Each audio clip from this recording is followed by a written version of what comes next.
A Jinx mother on her way to work walks out to her driveway to find a stranger passed out in her son's car. Over my shoulder, you can see this is one of the vehicles that have been completely destroyed.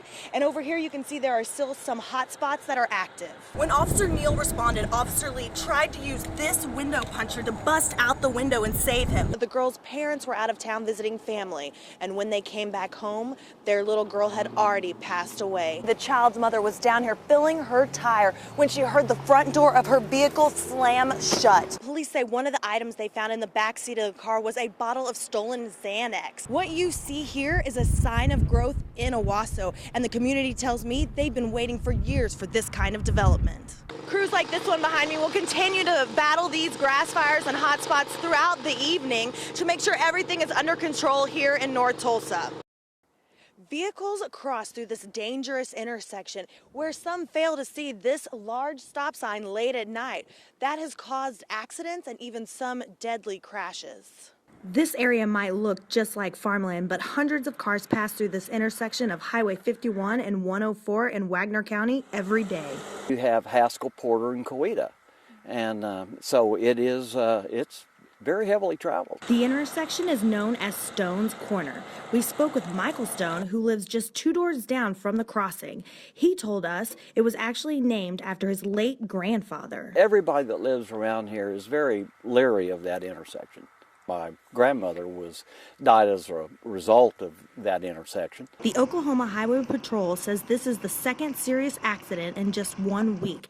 Now, investigators are going to look into how they can make this intersection safer. People do not pay attention, especially at night. Stone has some ideas himself. A 4-way stop. I mean, I don't know what else you could do. It's too rural to put a stoplight there. But until the state makes some changes here, Stone says every time his kids and grandkids come to visit, he tells them one thing. I just tell them, hey, be mindful of it.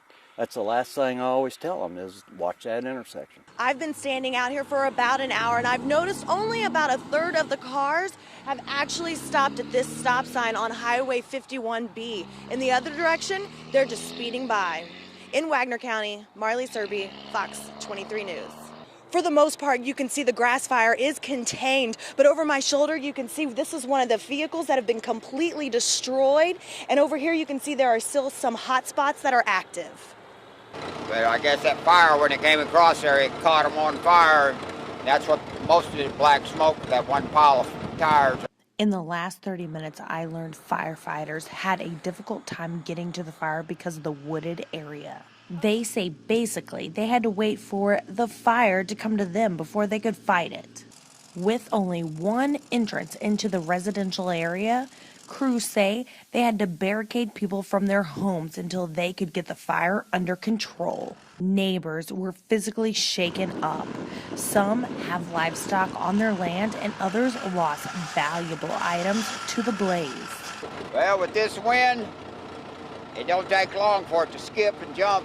You can see how far it went down there. Crews are still unsure how this fire started, but what they do know is a handful of neighbors pulled together to fight this grass fire with hoses and whatever they could find.